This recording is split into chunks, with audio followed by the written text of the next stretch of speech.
Hello, welcome to Gardener's World. I know I've often said how important it is just to stop and take in the garden.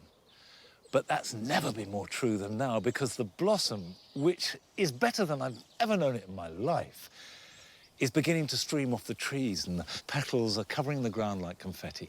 And I know that in a day or two, it'll all be gone. But just for this moment, with the sun shining, the trees still billowing with flower, and all this new green energy coming through, this is the moment to stop and give thanks.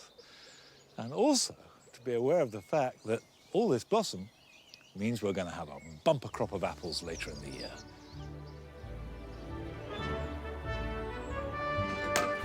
On tonight's programme, Adam returns to Leicestershire to help Amit and Vibhuti move on to the next stage of designing their garden from scratch. Boys and their toys, eh? I do love a digger.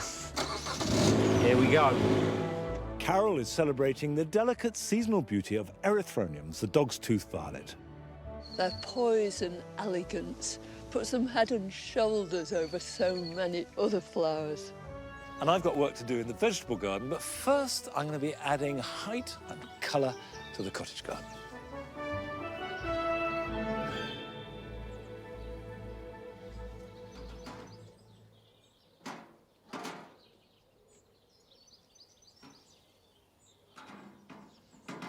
I love the way that the forget-me-nots create this froth of blue running around the whole of the cottage garden. But they are very low. And what is always good to get in any border of any kind is a mid-story. And if you can get it with colour, so much the better.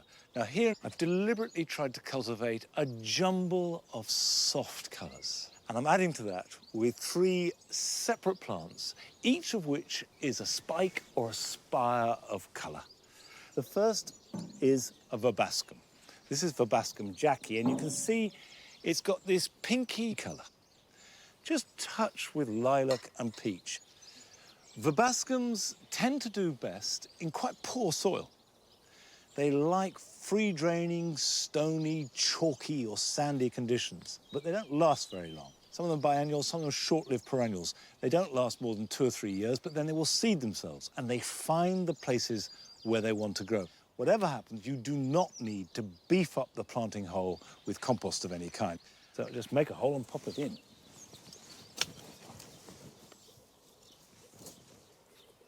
There's quite a lot of moisture in the soil, so I'm not worried about watering it in, but any doubt at all, you'll do no harm by giving it a really good soak. Now that will grow about 3-4 feet tall, so about that sort of height. But I think in this space here, I could get in a hollyhock. Now I love hollyhocks. This one is called Halo Apricot, and hollyhocks are biennials, and what that means is that it sets its seed in the first season, the end of summer, germinates, and then the plant grows, establishes some body, so it looks something like this in spring, and then will do its flowering that summer, which means either you sow fresh seed every year for flowering the following summer, or they seed themselves around if they like it. Now, the problem I get here with hollyhocks is rust, and they are rather prone to it. Rust will manifest itself on hollyhocks as these orange pustules you see on the foliage, and the plant will begin to defoliate and fade. The best defense is good drainage, good airflow, and plenty of sunshine. I've got one more plant which I want to put in. It's not going to fit in this space, so I'm going to move to the other bit.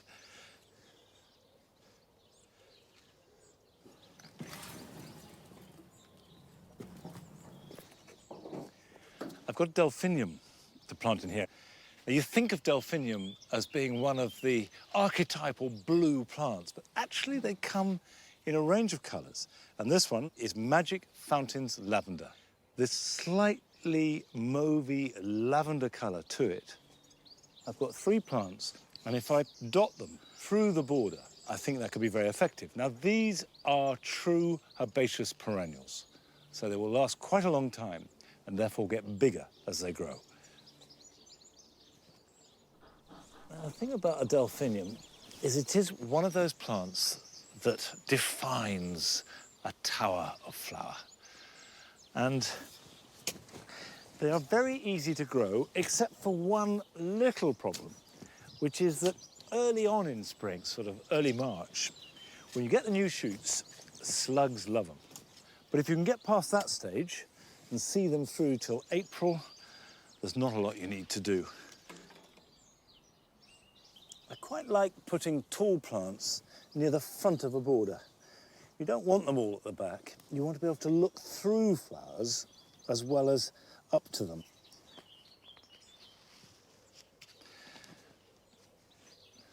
Now, unlike the verbascum, this is a plant that will thank you for having good, organically fortified soil with good drainage, but also plenty of feed. So this can go in here. Now, what you will have to do if you plant delphiniums is support them. These are a tall plant, and they need a stake or maybe some hoops, something that will stop them toppling over before they finish flowering. And then when they finish flowering, you can cut that flowering stem right back to the ground. That gives it a break, and then it will regrow and flower again in August and September. Now, that's 3 classic cottage garden plants added to the borders. They'll give height and colour, and they'll join all the others I've got here. And one of my favourites is polemonium, Jacob's ladder. It's just beginning to produce flowers now. And last summer, we went to County Durham to visit a national collection of polemonium.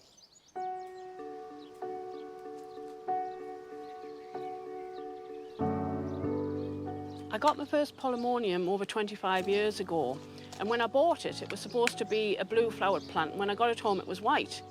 So this was kind of, oh, right, okay. So I'll try and get a blue one then, and it took me another few goes before I actually managed to get a blue one. And then I found out there were 70 others of them, so I thought, okay, so I'll just get a few more then, shall I? Yeah.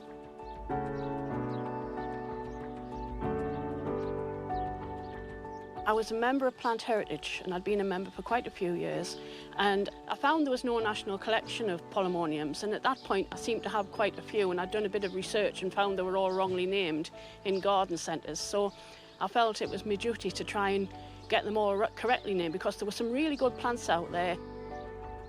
And a lot of people went, oh, polemoniums, yes, I've got that. It's a bit of a weed. And then you sort of tell everybody that actually, no, there are some really nice plants. So it's really nice to be able to tell people about those.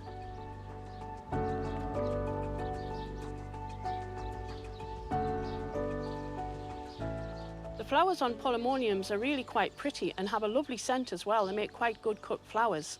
They come mostly in blues and whites, but there's also pink forms, yellow forms, and in lots of different sizes and shapes as well. Some of them are quite trumpet formed, and they can be in flower right throughout the summer. Polemoniums are really easy to grow. They don't require any particularly special conditions. They'll grow in most soils, apart from really, really dry soils. And although they'll grow in part shade, some of the taller species will certainly do quite well in full sun, as long as they have a moist soil, which if you've got a dry soil, you just need to put a bit of organic matter in to improve it.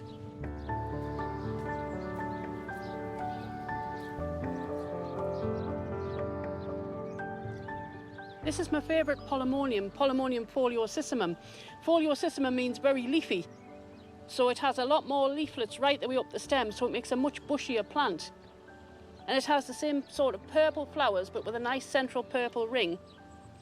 And it's producing flowers which it's produced for a couple of weeks, and it'll go on producing flowers for a lot longer right through the summer.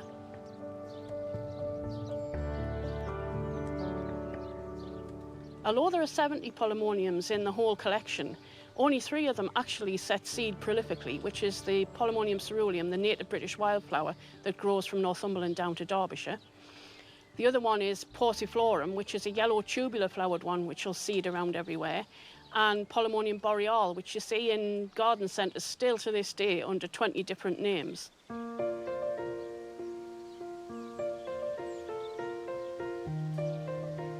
On a wet afternoon like this, I often come over to the potting shed and do some propagating of the plants, especially now when the seed heads are forming. So I've got some seed heads here of polemonium ceruleum dissectum, which is a nice cut-leaf form of ceruleum. You can either leave these in a plastic bag and they'll just drop into it, or if you're impatient like me, you can just give them a bit of a squeeze and then they'll drop into a tray and you can get them ready to sow. So the coir block, I mix that up by just dropping that into about 6 litres of water, and that expands up to make a full bit. And here's some I've done earlier. So this is a mixture of organic peat-free bark compost with the coir. And then what I'll be doing is putting that into the seed tray, and then once I've filled the seed tray, just press it down with a presser board, give it a bit of a tap to settle it, and then you've got a nice surface to work to. I can then just get the seeds that I've got from the seed heads here and just scatter them over the surface so that they'll germinate evenly, and just sieve a bit of compost over the top of them just to cover them lightly. If you haven't got professional equipment to germinate them in, you can just put them with a piece of glass or a cover over them, and then they'll come up in about 14 days and you can prick them out and they'll end up being like that.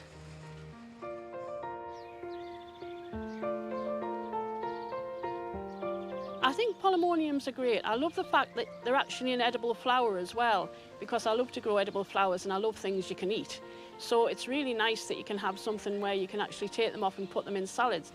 The other good thing is that we grow all the plants organically, and they're really good at attracting insects. You get all the hoverflies and bees. So you can watch the insects on them all the time. So it's really good that they're great for encouraging wildlife into the garden.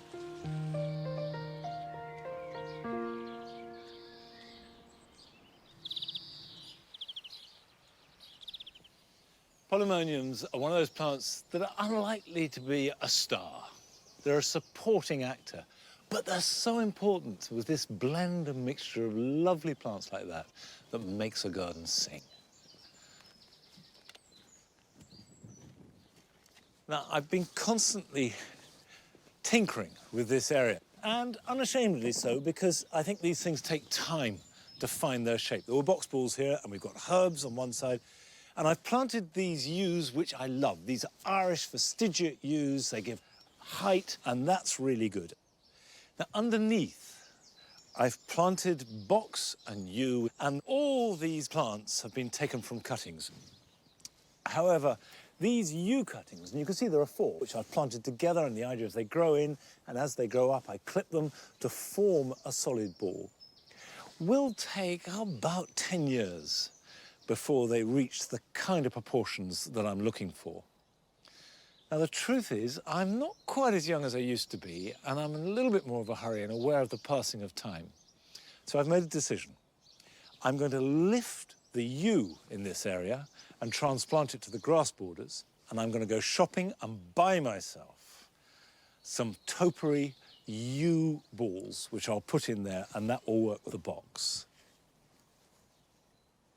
Now, this is a good time to be moving or planting evergreens, whereas if you're doing it with deciduous plants, better to wait till the dormant season.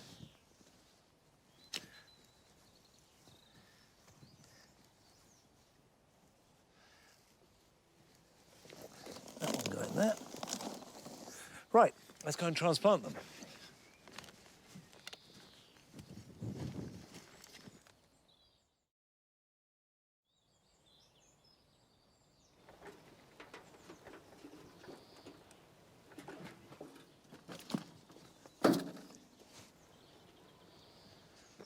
The plan is to have yew balls at either side of each of the entrances into the grass border. Now, I've cleared some of the plants there. The first thing I need to do is to dig it over. Always before any planting like this, double check there are no weeds in there that are going to cause a problem. And I'm thinking particularly of things like nettles, couch grass, bindweed, ground elder. Anything that could get in amongst the roots of the yew needs to be really carefully taken out.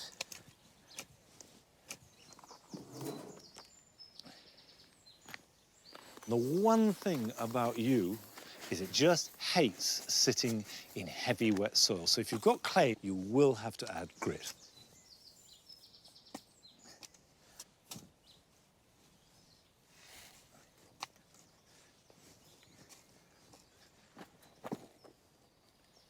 If I put one there, and then another one there,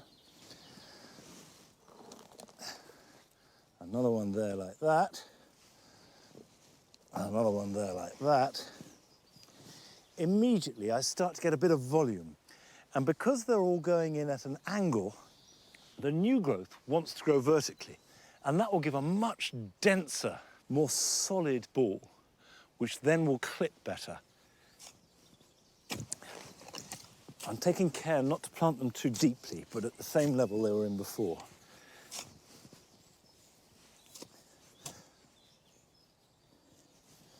Although you cast a heavy shade and will grow in shade, for topiary it's best to give it as much sunlight as possible because it will grow much more densely.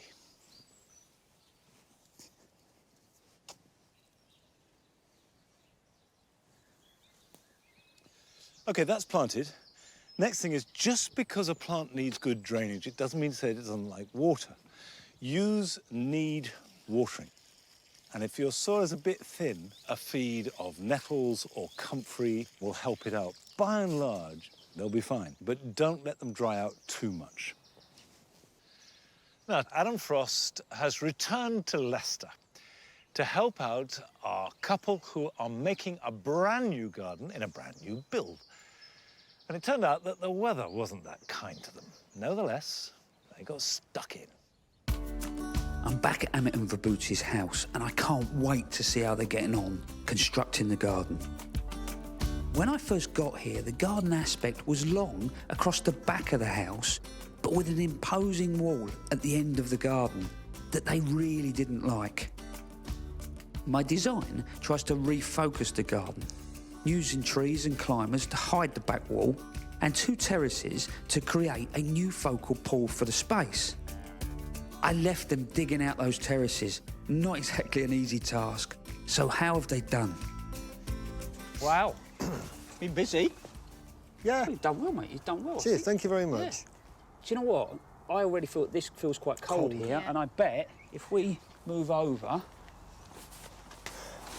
It's warmer. it feels warmer, doesn't it? Yeah. Need my shades. You do need your shades, you do. We're stood exactly on that terrace. Straight away, that angle gives you that sense of movement. You know, there's a bigger sky, and you don't feel quite so imposed. No. You know, you're Feels a worried lot about- more private. Yeah, Yeah. exactly. There was one point where we thought we could just level that off and possibly integrate a sleeper against there, so we can have our... So in a sense, what you're saying is where the garage is there, Yes, is just to put a little wall in there. yeah. And Yeah. put a little water butt in Yeah. that corner. Brilliant. Come on, let's get on. Now it's time to tackle the first of the 2 terraces, and lucky for us, Amit's friend Manu has come to help us with the heavy lifting. Good. So I think first thing we need to do, get the rest of this paving up. I think if we clean it up, we can reuse it. It'll save us a few quid. Definitely. Let's crack on. We've got a lot to do today. Deep brushing. There you go. They need a wash. They need a wash. Yeah. Just giving yourself another job. So it might seem a little bit strange to people actually why we're lifting the paving. I want to change that angle. And I think by changing the direction of the paving will really draw you out into this space. Having taken up the paving, it's time to have a look at the lay of the land. The guys have pulled everything out, but I just need to understand the levels of the site. So all I'm going to do is put a level peg through the site. Then we know if we've got to scrape out anymore or we've got to adjust our hardcore ready for our paving. If you can, lay your paving about 150 millimetres, that's 6 inches, below your damp-proof course. Hammer in a series of pegs at the same depth, using a spirit level to check your levels. As you can see, the pegs have gone in. That peg will be the finished level of the paving, which straight away says to us we've got to pull some more of this out because we're going to need at least 50 mil for our paving and we're going to need 50 mil for our bed, which is our sand and cement mix that's going to go under our paving. So remember, the top of your pegs indicate the finished paving level, but beneath this you'll be adding hardcore and a mortar bed to lay your paving on. So you need to dig out enough to allow for both. We need to take out a bit more soil, and luckily Amit's got just the thing. Boys and their toys, eh? I do love a digger. Here we go. We're off. All right, mate. Just run off the top of that peg and just see roughly what we are down to the hardcore. About 100 mil. Yeah, brilliant. And all we got to do now is drag that out. That's fantastic. Okay. Brilliant. So all we're doing is really using the machine to just take the work out of this, really. If you haven't got a machine, it's a fair amount of digging. But we're just dragging that level all the way back, and then we're going to compact this surface, and that will give us something really firm to lay our paving, ultimately, and then it won't move. As you can see, it's turned out lovely. So I'm now soaking wet, but we need to get the levels in here. So at the moment, I've got my level peg that runs all the way across. To make sure the rainwater runs away from the house, the paving needs to be laid on a slight slope. I'm using pegs and a line to mark out that gradient. Once I've done that, I now know that I have to dig out a little bit more at the lower end of the terrace to allow for the base. So now we know from the house to the end of the terrace, we're going to have a fall of 50 mil. So the water won't sit anywhere near the house. It'll all run away. This area will become one or two terraces where Vibuti and Amit can entertain friends and family. And later on, they could look at building in some seating to really make it cosy. But that is some way off. Today, the rain has stopped play, well, at least for the paving anyway. And while Vibuti has sensibly gone back indoors, Muppet here is going to get on with another job. As you can see, the weather has not improved. But in the meantime, what I can get on with is wiring these fences. What we're going to do all the way along here is wire them to grow climbers up. First ones were set about 18 inches, and then we're just going to work up.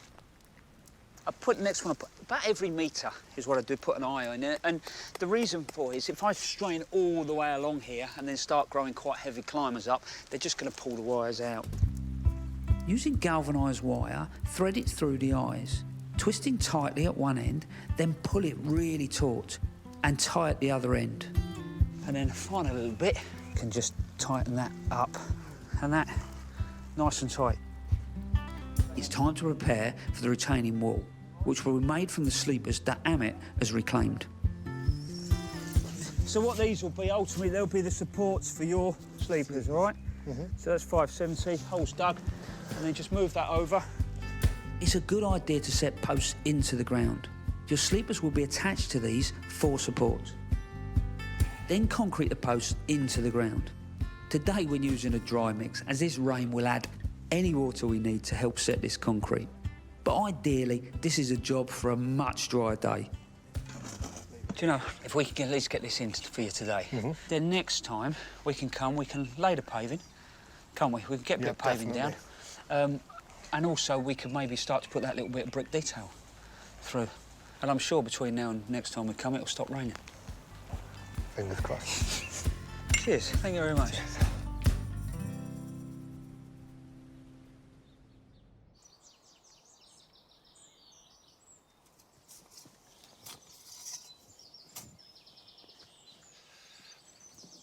Well, I have to say that did look as though everybody got very wet indeed, and we've all had days like that. But it will be worth it, and with Adam's advice, you know it is going to look fantastic when it's done. What I'm doing here is transplanting tete-a-tete daffodils that I've been growing in these very handsome pots into the ground, because I want them to die right back, and that will take another 4 to 8 weeks, depending where I put them, which means I can't use the pot in that time. So if I put them in the ground and leave them to die back there, I've immediately freed up some nice pots that I can use, and I can either dig the bulbs up and replant them in pots in autumn, or I can leave them in the ground as a row of cut flowers. Either way, I win. What really matters is that whether you put them in the ground or leave them in the pot, do not trim back the foliage at all. Just let them die back naturally, because as they do so, the goodness goes down into the bulb, and that will improve the quality of next year's flower. Now, these tete-a-tete daffodils really do best in full sun. But Carol celebrates a plant that is elegant and delicate and one of the glories of spring, but is happiest in the shade of woodland.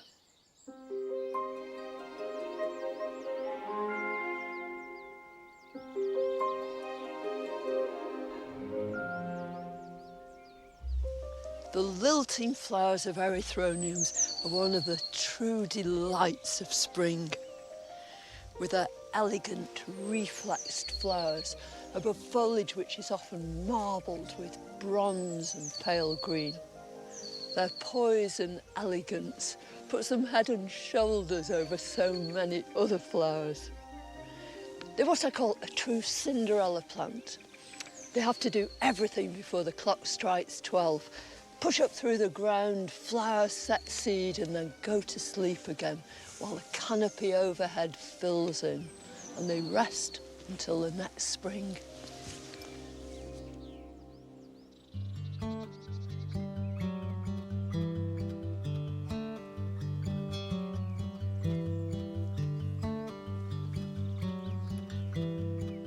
Erythroniums come from all sorts of different locations in the northern hemisphere. A few are from Japan, one is from Eurasia, but the great majority come from North America, both the western and the eastern seaboards. But wherever they're from, they all love the same sort of conditions. Forest glades, the edge of woodland. That's why they've evolved, and that's why they thrive.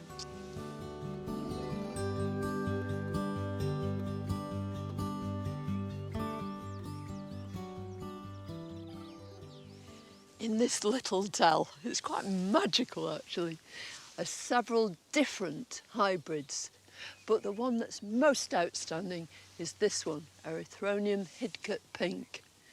It's a true delight. It's robust, it's strong, and yet at the same time it retains this glorious deportment.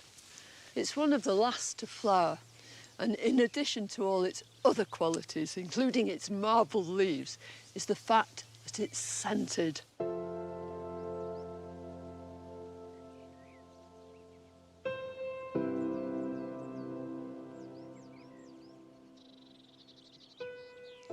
This delightful Erythronium oregonum, as you'd expect it's from Oregon, on the western seaboard of the United States. And when you look at it, these marvellous leaves, heavily marbled in bronze, give you a clue to why it's called trout lily or fawn lily, as in a baby deer. And then up these flower stems are, first of all, buds tightly held together, and as they extend and open, they reflex. So the inner workings of the flower are protected by them. At the same time, these bright yellow splodges in the centre of the flower are exposed. They're pollen guides. They bring in those insects and saying, this way, lots of pollen and nectar in here. And as the insect enters the flower, searching for that nectar, the stigma protrudes, so any pollen it happens to be carrying is dusted onto that stigma. And when it's had its fill and leaves the flower, it picks up further pollen.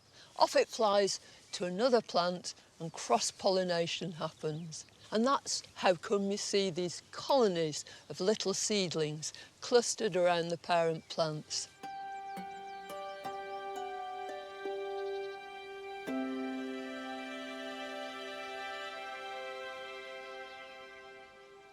So here's a lovely example of a big colony. This is Erythronium revolutum. And you can see that as these tepals start to fade, seed heads are formed here. Eventually these green fleshy seed pods will become brown and desiccated. On a windy day they'll be blown around all over the place, creating this lovely effect. If you look here you can see this tapestry of seedling leaves right the way over, and eventually those will make bulbs, and each year the bulbs will swell and push themselves down. If we have a look at this one, and this is Californicum, and on the end of each of these is a brand new bulb with these roots at the side and also at the base. And these are contractile roots so they will pull the bulb down gradually to the correct sort of depth so it can gather the most nutrients from the soil. The generic name for erythroniums is dog's tooth violets. Nothing to do with violets at all, but you can see there's a vague resemblance between this bulb and a canine tooth, hence the name. These can be potted up singly now, and next year they can be planted out.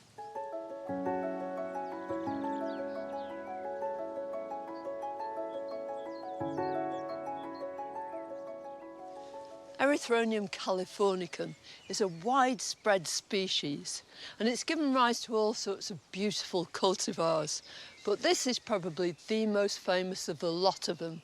It's called white beauty. It has very distinctive red markings on its petals, pollen guides again to bring insects into the flower. Sadly, it's sterile, so it doesn't set any seed, but you can easily increase it by digging down in the winter after it's formed a nice big clump, dividing up the bulbs and replanting them. You might not have a great oak wood to plant them under, but providing you've got a shrub or two or a small tree, they'll love that kind of dappley shade. When you're planting them, search down amongst the roots until you find nice deep pockets of soil. But don't feed them, just add lots of leaf mould or good compost, and you should end up with a wonderful carpet of these glorious spring flowers.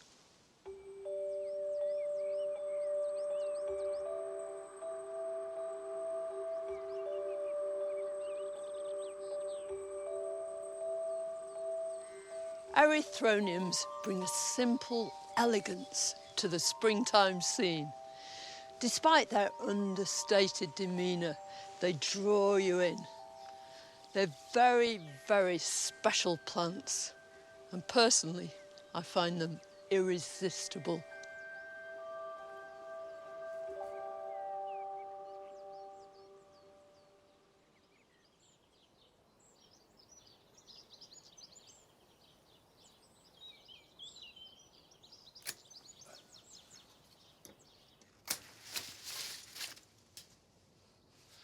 There's no doubt about it, the erythroniums have a particular charm. And they have been very late this year, as so many plants have, which means that they've lasted much longer than they normally do. It's lovely to see them still. But a plant that hasn't suffered from our cold winter or spring is this vine. Of course, the protection of the greenhouse has ensured that, and the roots are outside in rich soil, the result being that it is romped away. I pruned it really hard in February, so all this is new growth. And the one thing I have learnt from growing dessert grapes indoors, that quality and quantity are incompatible. And the secret is just prune and prune hard and keep on top of them. And already some are escaping out through the roof and through the glass. And if I didn't prune them, they'll completely take over. So I can ruthlessly cut back above this bar. And then what I want to make sure is that for each of these canes coming up from the main stem going across, that I only have 3 side shoots that are bearing fruit, and each side shoot has a maximum of 2 bunches. So we've got a bunch there and a bunch there, so that's 2. So we can take this off. We've got a bunch there, we can leave that. So I'm going to take that off. So we work our way up here, and it's just a question of being systematic.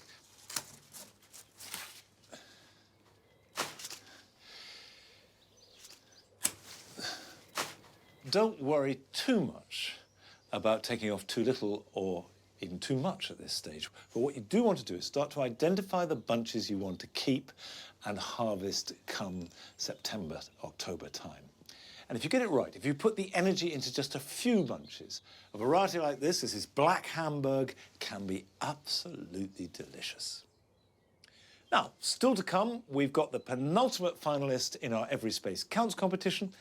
But first, Joe goes down to Cornwall to meet a truly inspirational young gardener.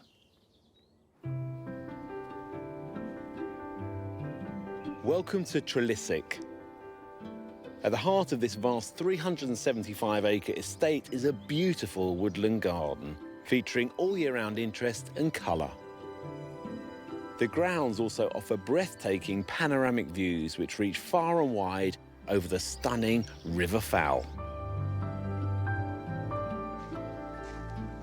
I've come to meet one of Trelissic's volunteers whose perspective on life has been changed by the power of gardening.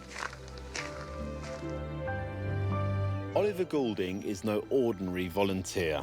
Despite having cerebral palsy, limited mobility and hearing, he's been a volunteer here at Trelissic for over 6 years, and he's never let his condition hold him back. So, Oliver, why did you first get involved as being a volunteer here? I love it here. I was taught the lovely plant and surrounded by the lovely greenery, and that really made me realise that gardening could be something I could get involved with. So what are your roles and responsibilities here? What do you do on a day-to-day basis here? I do a bit of raking, a bit of pruning and heading. Yeah, I do pretty much everything really. I feel that disability doesn't really hold you back, and you can do pretty much anything really if you want. Am I right in thinking that the garden spurred you on to get involved in other creative activities? I do portrait, music icon portrait. That can give me Hendrix, David Bowie. Because you play music, you play the guitar and sing. I do. And you busk, is that right? I do. And I love inspiring other people with disabilities. I think that's great. Yeah. What would you say to anybody, other people with disabilities who are thinking of, gardening or becoming a volunteer? It has changed my life. I feel happier when I'm outside. I feel a lot more happier. I think it makes me feel good about myself. Whatever your disability, go for it. Yeah. There's always a gardening job out there for them.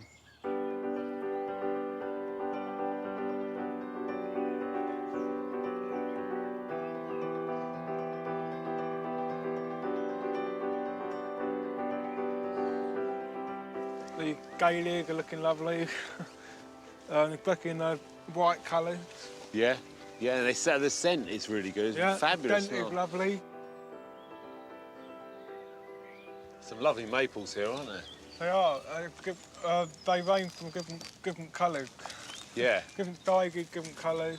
There's a lovely contrast, colourful contrast as well. So, I think if Ellie Agnes did a bit of a trim. Yeah, they are pushing quite out into the path along here, aren't they? And I think that caused many problems for the visitors here, I think. Yeah. Will you give it a bit of a trim then? It's a tough old plant. It can definitely take it, can't it? It can, yeah. Go on then. Definitely. You get in. You get in down the bottom, and I'll get in up the top.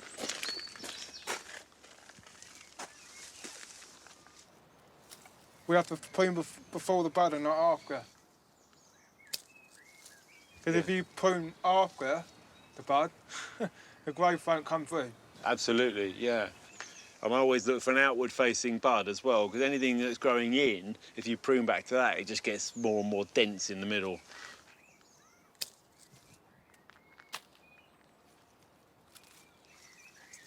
As well as the physical aspect of gardening, you like the therapeutic side of it? I do. You find it relaxing? Or? I find it really relaxing. I think if you've got something on your mind that's bothering you, or you're going through a lot of problems, I think it helps a lot. Yeah, connecting with nature and... Yeah, nature as well. Nature's very calm and peaceful. Yeah, and healing. It has healing qualities, just gardening. Does, yeah. Oh, I think you can move one behind you, guys. Yeah? Oh, that one? Yeah. I think that's it, Oliver. Hey. Yeah, looking good, job done. Yeah. Bit of teamwork, you see, makes all the difference. It does, absolutely.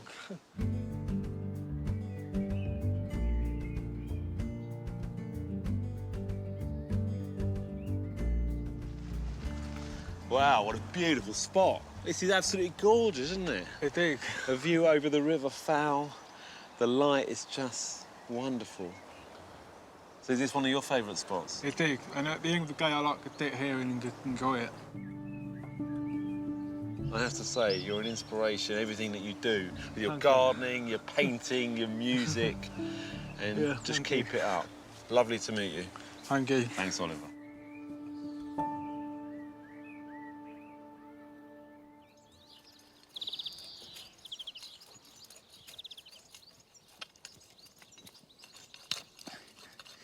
It's good to see how gardening is not just therapy, which most of us know, but it's also empowering and enabling and opens doors that perhaps you didn't even know were there. I'm hoeing my garlic, which I planted last September, and it's grown really well. We've had a pretty tricky winter and spring, but the garlic hasn't minded at all. Elephant garlic down one end and two different types of garlic, hardneck and softneck here. And the key to garlic at this time of year is to keep them weeded, and a hoe is by far the best way to do that, being careful not to chop them off. It's an easy mistake to make to think that because we associate garlic with the Mediterranean and the hot summer days, that it doesn't need water. It likes heat, but it also likes rich soil and moisture. So if it gets very dry, give it a really good soak at least once a fortnight if there's been no rain. And that's why you weed it, because you don't want them to compete for moisture and nutrients. And then when it starts to die back, which will be sometime around about June, early July, then you cut the water out, all the goodness goes into the bulb, and then they're ready for harvesting. Come on in. Come on. Good boy. Come on.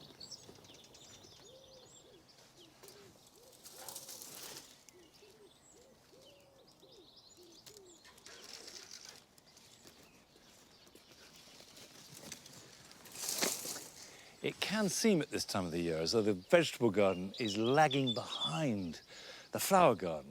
There's an awful lot of bare soil and things are happening slowly, but don't be fooled, because it is all going to grow really quickly as the soil warms up. So it's important at this stage to keep on top of things, keep weeding, and also making sure your supports are in. And my peas have germinated. I've got a lovely bundle of fresh pea sticks, which are part of the coppice process. This is the side shoots and all the twiggy stuff that isn't used for bean sticks, and they make perfect support for peas. Peas twine rather than climb, and they've got tendrils. So netting will do the job. Any kind of twiggy prunings are perfect.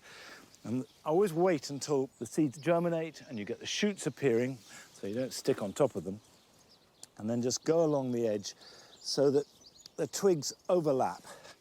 And you do this on both sides. And what you end up with is the ideal support that you don't have to worry about. They will find that and climb up, and then the peas hang off and they're easy to pick.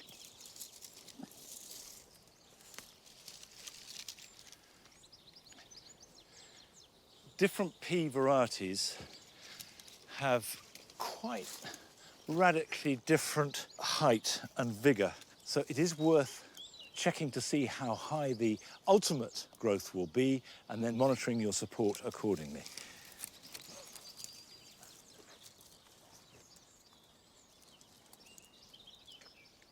I confess that I have definitely sown these rows too close together, because now the pea sticks are in, it's a real squidge to get to them. It doesn't matter too much because they're very short and you can get most of the peas from the end.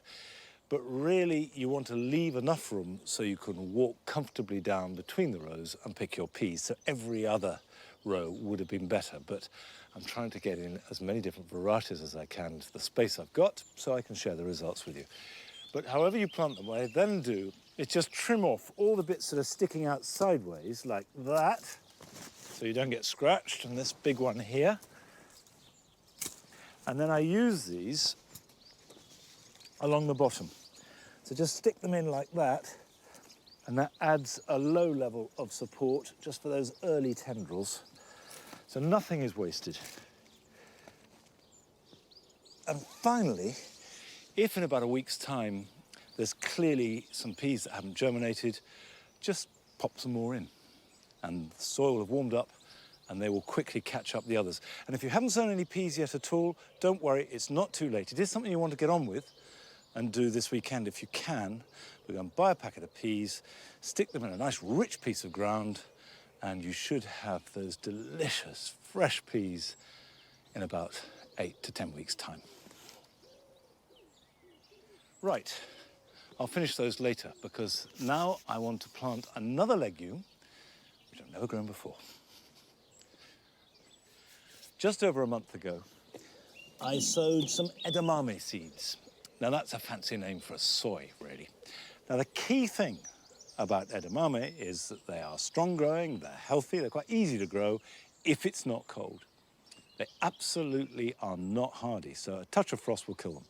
So if you've grown them and you're planting them out, just be confident there's no more frost to come. And in fact, what I'm going to do is plant some out now, hold some back for another couple of weeks, and then plant those out as a kind of insurance net. Now, I sowed these in loo rolls. They've grown very well, so I'm going to plant the whole roll with the plant inside it rather than trying to unwrap it. They're going in this legume bed. I'll tell you what, it's getting hot. Okay, there's a bit of room there. You grow them in rows or a grid, no closer than 6 inches together, and actually about 9 inches is probably better. Give them room to bush out and grow. And of course, the cardboard will biodegrade into the soil. Just plant that in like that. If you're thinking of growing these, it's probably a good idea to grow them under cover to get them going quickly, but you could put the seeds straight in the ground, keep them in their final placing, so 6 to 9 inches apart, and if the soil is warm enough, they will germinate and grow. And because they're going to be eaten green, you could sow them any time up till the middle of June, the end of June, and you will get a crop. Right, I'm going to leave these, and I'll plant them out in a couple of weeks' time, just in case we have a touch of frost. Although I will have some cloches on standby, so if I get a frost warning, I can fleece them or cloche them, and that will help. Right, I'll water those in.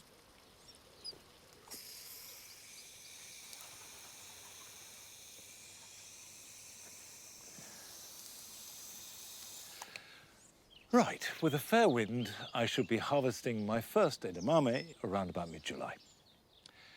Now, we are looking for gardens that are beautiful, gardens that are innovative, creative, and tiny. This is part of our Every Space Counts competition. We've had lots of applications, and they've been whittled down to a short list of 5. We've shown 3, so this week, it's time to see number 4.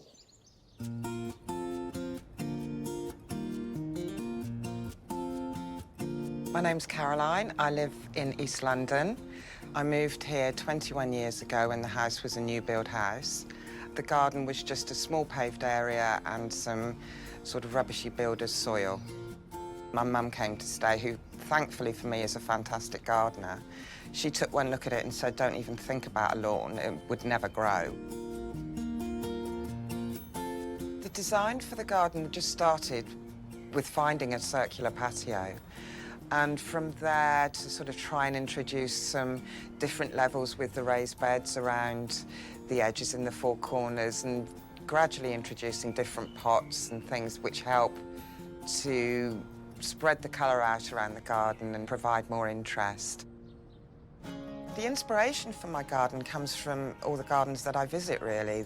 Big flower shows such as Chelsea, Hampton Court, and you can go and really be inspired, see something you like and think, oh yeah, I'll have a go at that and buy another pot. The plants I have in the garden, they're not really my favourites. They've become my favourites, but it's more a case of what I found that like the conditions that I got. Things like the clematis, they love the conditions, they're cool roots, they just head for the sky, and I love them.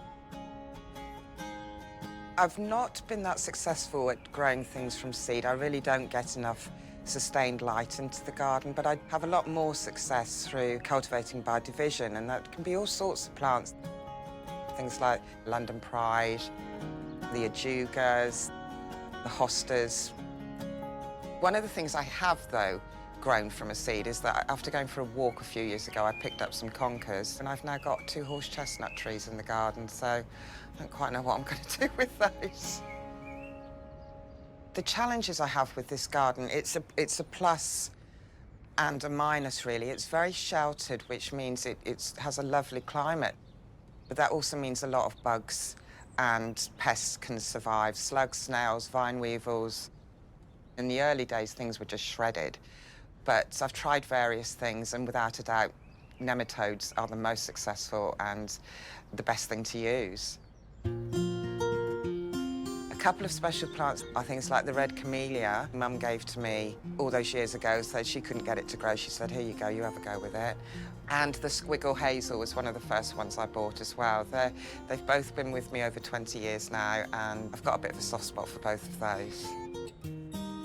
The garden's special to me because it started literally as nothing. I've nurtured it, and it's become just my little haven.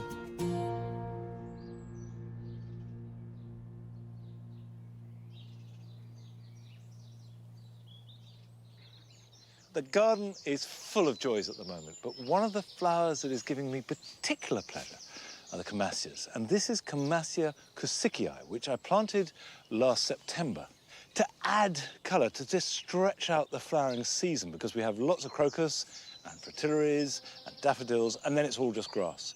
So I'm trying to pull colour through. And what I love about this particular Kamassia is the relationship between the open, delicate blue and these bright spots of yellow. It's absolutely ravishing, and adds to my Kamassia collection, because we've got them now in the cricket pitch, we've got them in the orchard beds, and also by the pond, and they're all doing very well. Are you coming? Are you staying?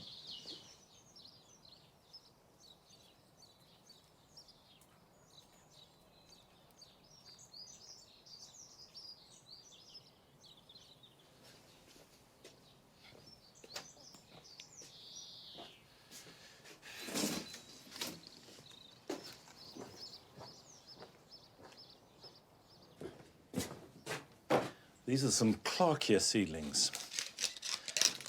Clarkia purpurea burgundy wine for the jewel garden.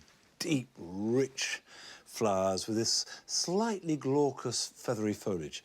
Now, they're in the plugs here, and they're a little small to plant out. They will grow, they'll grow fine, but they'll be lost amongst the competition. One of the problems that we have here at Longmeadow is our soil is so fertile that anything that will grow strongly grows extra strongly, which means that anything else that's a little bit tentative or more temperature dependent can get swamped, particularly at this time of year. May, June, when the nights are cold, some things are a little bit slow to get going and they get buried, and you can lose plants that way. So I'm going to put these on and keep them in the pots for another month, perhaps. And I'm putting it into a potting compost as opposed to a seed compost. So there's plenty of nutrition in this. A good tip is to include into your compost mix, even if you just add it to a bag of bought compost and nothing else, is a little bit of the soil of your garden.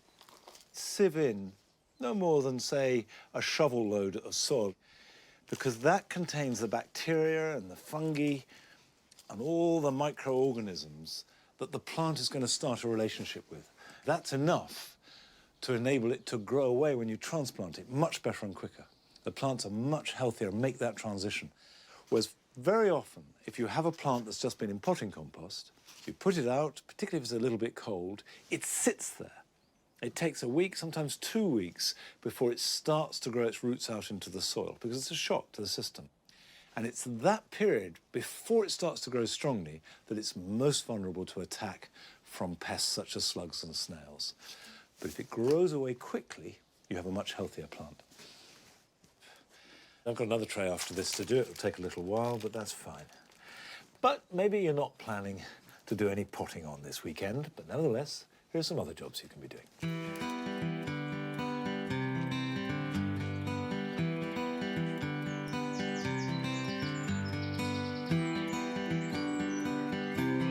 It's a good idea to cut back some of your dahlias.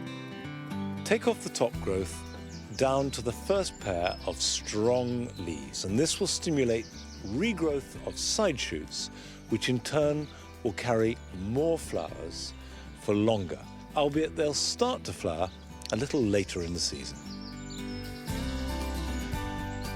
If you have a pond of any size, give it a bit of a spring clean.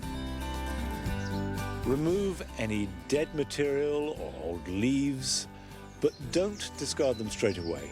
Put them on the edge of the pond so any dragonfly larvae, frogs or newts can crawl back into the water. Leave it for a couple of days and then take it to the compost heap. Lily beetles have become an increasing problem on all members of the lily and fritillary families. However, they are bright red, so easy to see. Approach them carefully because if they hear the vibrations of your footsteps, they fall off the plant and lie on their backs on the ground. And as their undersides are brown, they're almost impossible to see. Take them off the plant and then dispatch them as you feel fit.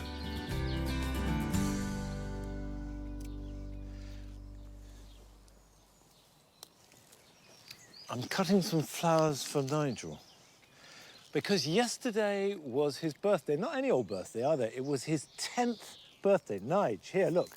I've got some flowers. Would you like some tulips? Would you like a ball? Rejecting both tulips and ball because he knows in my pocket is a biscuit. Would you like that? You would. That's it. We've had quite a lot of those today, really. The birthday party has rolled on for a couple of days. There you are. That's enough. Enough. I'll keep the flowers for myself.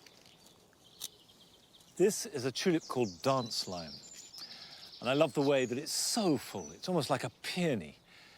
But like most tulips in the garden, it is nearly over. It's practically done its thing. And normally with cut flowers, you cut them just as they're about to open. And that way they will last much longer.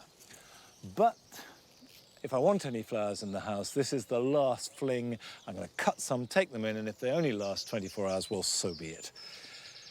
And the whole point of having special rows of cut flowers means that you can cut great big bunches and have really good displays indoors and still have your flowers in the borders looking at their best. Whereas if you go out and you cut a whole load of flowers from the border and it leaves a big hole, it means you're robbing Peter to pay Paul. So it's a good idea. Now, that's all we've got time for today. But I'll see you back here at Longmeadow next time. Till then, bye-bye.